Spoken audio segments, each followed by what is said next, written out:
veritable Camelot, the nuclear age. Not made by God Almighty, but the working man. You can be a hero by purchasing a residence in a Vault-Tec vault today. Hi, I'm Sophia Jessica, and this is Angel, and welcome to the fan carpet. I think I liked her relentless optimism. That I think I might have in common with Lucy, just like trying to make the best of a bad situation all the time. Aside from that, I really was fascinated by the theme of morality. I always am drawn to characters that are sort of pushed to the brink, you know, and that, I think that's why survival is such a big theme of my work. I just really want to see desperate humans. Well, it's the same person over a 200-year period, right? And one is full of optimism in this world of, like, when I say American exceptionalism, only because it takes place in America, but this Pax Americana kind of experience and this eternal kind of can-do optimism and attitude that was pervasive after World War II, you know, and the world could be something really special. And the other is we failed, you know, the world failed, and the ghoul is a deeply wounded, cynical human being. In some ways, you know, the perfect hero or anti-hero for the end of the world, you know, because he reflects, I think, the attitude of those that were left on the surface to die. And it's really complicated, to be quite honest with you, but it was a joy to work on these two different people and to connect them over space and time. You know, Hank is a man who shoulders tremendous responsibility and really actually relishes it, embraces it. He's a terrific father to his two children. He leads by example. He's a very positive and upbeat kind of guy. And it was a role that I haven't played that many characters as fathers, and it was an opportunity to do that and create a really believable relationship with my lovely, lovely daughter, played by Ella Purnell, as Lucy. I just enjoyed the heck out of him. So, you know, we'll see what happens. Yeah, well, that good, the bad, and the ugly, you know. Yeah, Maximus, I think, has these demons. I think it's what happens when you've been raised your entire life in the wasteland, you know what I mean? He's not come from a place of shelter once in his life, you know. I think he's used to a harsh reality, so his moral compass is swayed a little bit, and I think it blows in the wind, depending on whether he's trying to do something noble or he's after some glory. I think part of it is a bit of a glitch in human behavior. We are biased towards negative news because if you ignore good news, it may not matter. If you ignore bad news, it might kill you. So as a species, we tend to focus on the negative.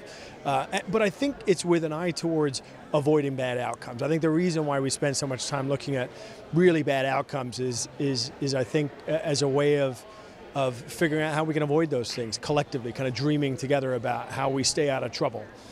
There's also a bit of escapism in there. Living in a world without rules maybe sounds appealing when you're dealing with so many rules in a given day. But no, I think it's largely to keep ourselves out of trouble. I think the world of Fallout is one that really hangs on to the idea that you can't bomb out human weirdness. You can't obliterate our idiosyncrasies. Like the cockroaches, it's just something that's going to survive.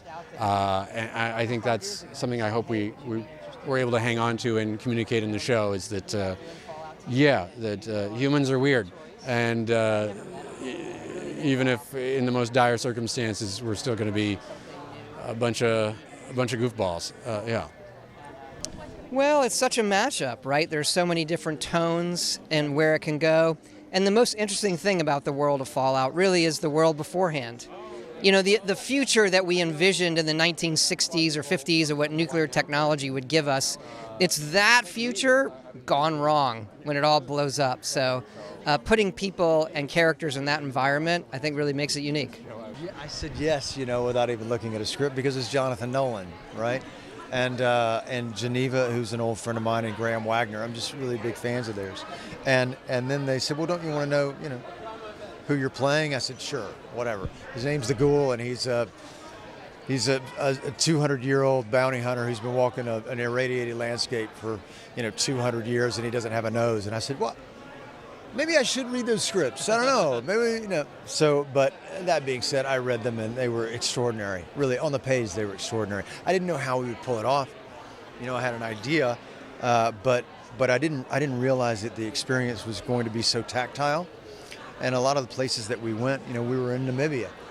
They didn't put that ship in. That's up on the Skeleton Coast, and those buildings, like in the first couple of episodes, or the first episode, those are abandoned diamond mines, like in this coastal town in Namibia. So that's what it was gratifying for the world. It felt like the world really existed, and I hope that the audience kind of takes that away with the experience.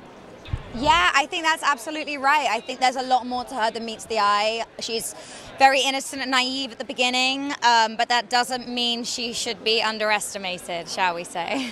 Well, this is an environment that the fans and the audience will recognize as a certain era in American history, but it's also a little bit different. So there's something about it in the sci-fi mode of this that is both comforting and recognizable, but at the same time completely odd and confusing.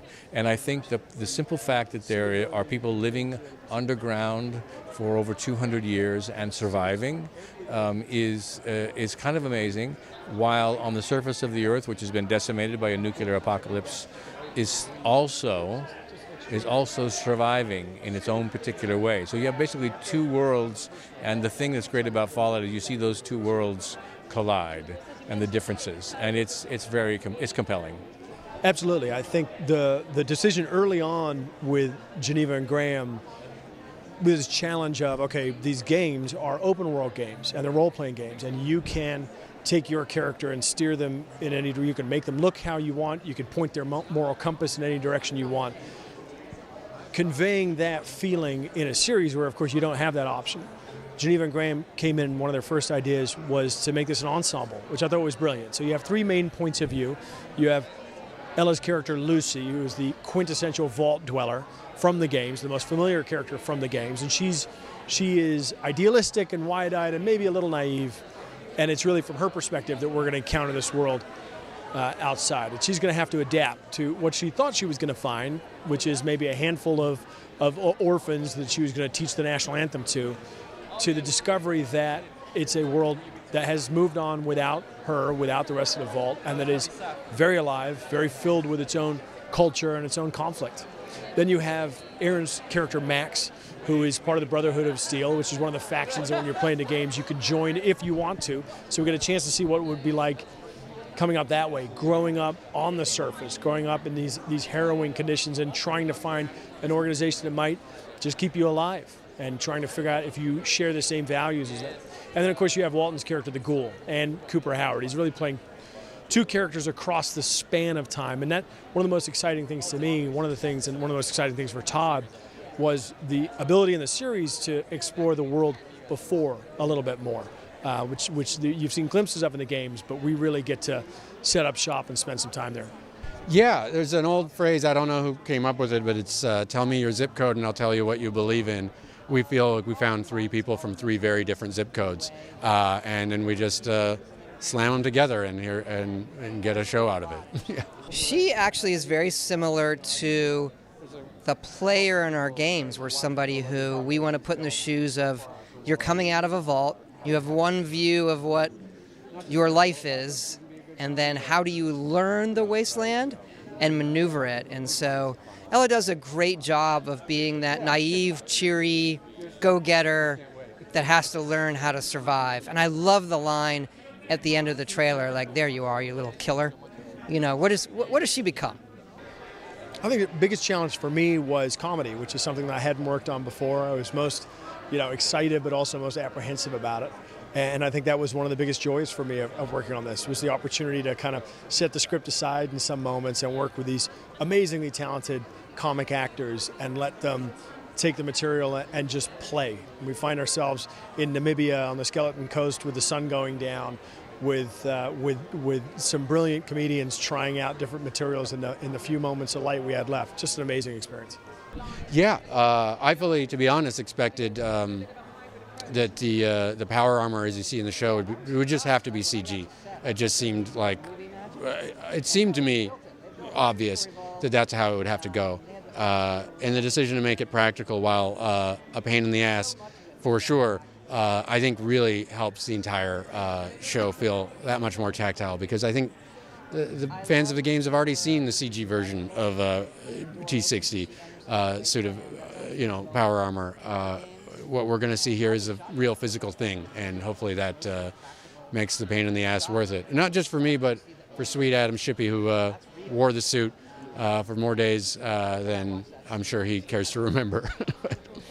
What I liked about her was her optimism. At the beginning it's bred from naivety, and by the end it's a choice. And I think there's a lot of strength to choose to believe in inherent goodness when you're surrounded by evil.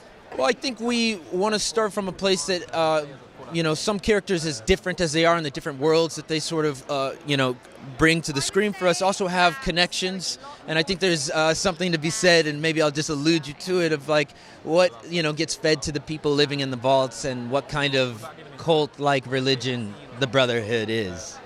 Ooh, very good question. Did I take anything from set? I did take something. Yeah, I took a lighter that belonged to Cooper Howard. Nice. It was kind of like a cool Zippo that I took, and I still have it. I'm so sorry, Amazon. I'll give it back, I swear. All right, y'all. So lovely to chat with you. Oh my God, there he is. Huge fan. He has a wonderful thematic brain. So with the stories that we're telling have deeper resonance than maybe what you first initially see on film. And those kind of stories are very important to him. I love being part of that. And I love being an actor working in that environment. He's also just a terrific person, very easygoing, highly technically capable, as well as his ability to work with actors, which was exceptional, coming in and tweaking his scene little by little. I can't say enough good things about Jonah. He's great. Yeah, he's one of the guys who legitimized the very idea of adapting IP. I think he does so without cynicism. He does it in a way with real passion and real care, and it's one of the really major reasons that Geneva and I signed on to this, is knowing that it would be him involved, because he's a guy who's done it and done it well so many times before. It doesn't matter what hat Jonathan is working or wearing, whether he's a writer, he's a director or a producer. He's one of the top filmmakers, technically proficient, but also knows how to step in and talk to an actor to get the moment, delicately perfect. He's a force. We wanted to create that feeling of really being there, the way that games make you feel like you're in this world and you could walk around any corner and you could lift any rock or pick up any object. And I think, though, in a series, the audience can't take control of the camera and point it where they want, we wanted to give them that feeling of a tangible, real world. We built these vast vault sets. I mean, to me, it's kind of a maximalist way to do it, but I think the only approach to make the audience feel the reality of something is to make it as real as possible. So we did. Well, it's Walton. An ongoing exercise in making the show, Geneva and I would ask ourselves, well, what would I watch? And when we said, well, Walton Goggins is in it, we said, well, I'd watch that. And the miracle is that he said yes. So I think audiences are savvy. They know if Walton's in something, it's going to be interesting. And I think he delivered on that front. That role was written with him in mind, and he's such a great character because he exists before the bombs fall. So he's a character that has that view of the world beforehand, and he's one type of person, and then he has this journey, and Walton just owns that role, and you can't take your eyes off him for many reasons, including he doesn't have a nose. Oh, thank you so much. Now, it was one of the first things we sort of talked about, was how to bring the power armor to life, how to bring the vast scale of the Brotherhood and their various machines and machinations to life. We had a lot of fun. This takes place, it's its own story, and just like the games, we sort of approach it new. Like, where's the geography? What is the story we're going to tell? It takes place, within 10 years of Fallout 4, so we are moving it forward. But just like the games, we assume when we do a Fallout game, you haven't played the previous ones, and we assume in the show you've never played, that you don't know it. And so it's a great new story for fans of the franchise, but it's also inviting for people that have never got to experience the game or they're intimidated by games, and so we're excited to bring it to just really everybody. Yeah, I mean, so much of it we wanted to preserve as much as possible. Of course, we weren't able to get every little thing from 25 years of video games into an 8-hour season of television, but if we're lucky, we're going to get a second season and we'll be able to get more in. Well, first, from a narrative stance, there are different factions of the Brotherhood of Steel. And this one really focuses on the sort of quasi-religion around technology and their desire to control it. So they're going to be the Knights of the Wasteland, but they're not necessarily good guys, all the time. And so bringing that to the screen, it was one of those things I was so impressed with Jonah and crew in terms of them doing so much of it practically. When I got to set, and Shippy, who's the stunt guy in the power armor, comes out, is really intimidating.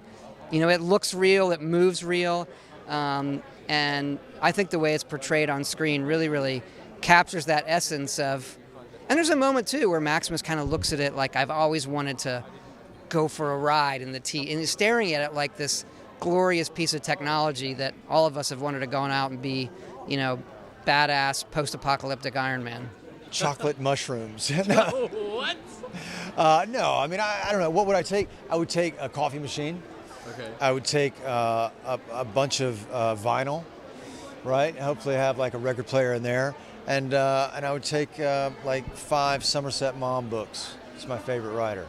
What I love about the show, and comes from the games, is the tone, the comedy, balancing the light and the dark, the absurd, political, just, I don't know, the nature of the games, of the tone of the show. That's what I think sets this show aside. Oh gosh, I hope they enjoy the experience. I hope they get engaged with the characters. I hope they root for the characters and become really invested in the show. Mainly, don't Google where I live. Don't come to my home. Just that, really. No, I don't know.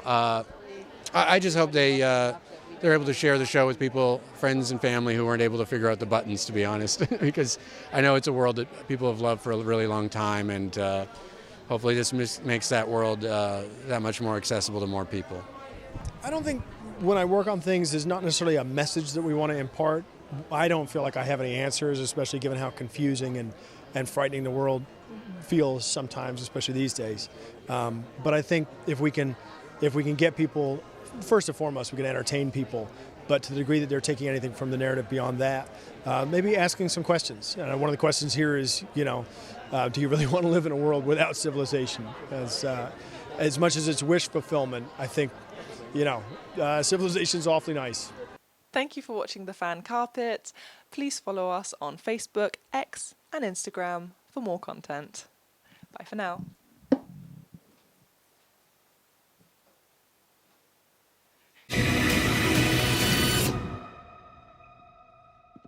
There you are, you little killer.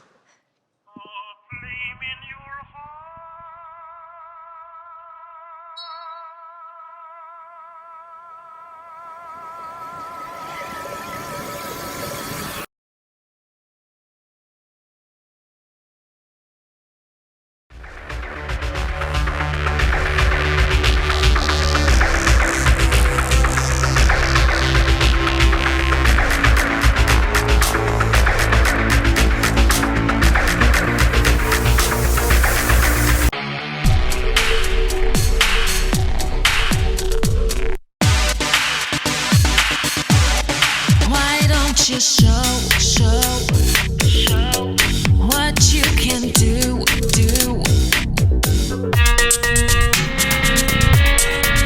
I hear a siren.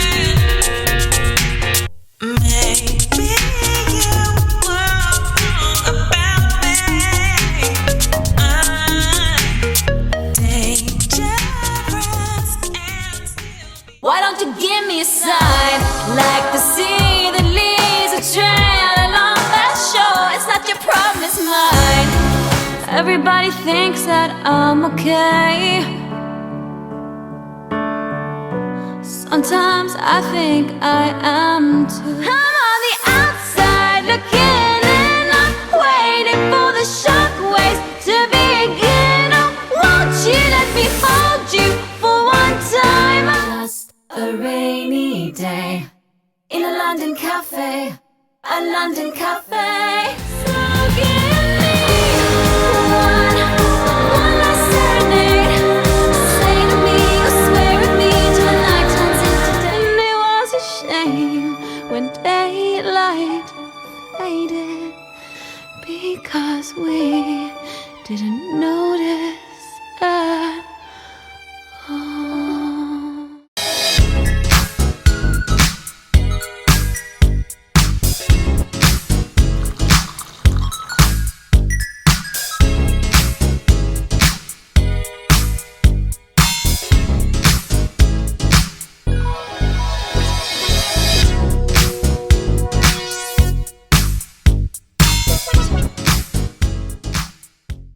Thank you for watching The Fan Carpet. If you like this video, be sure to click that thumbs up button at the bottom of your screen.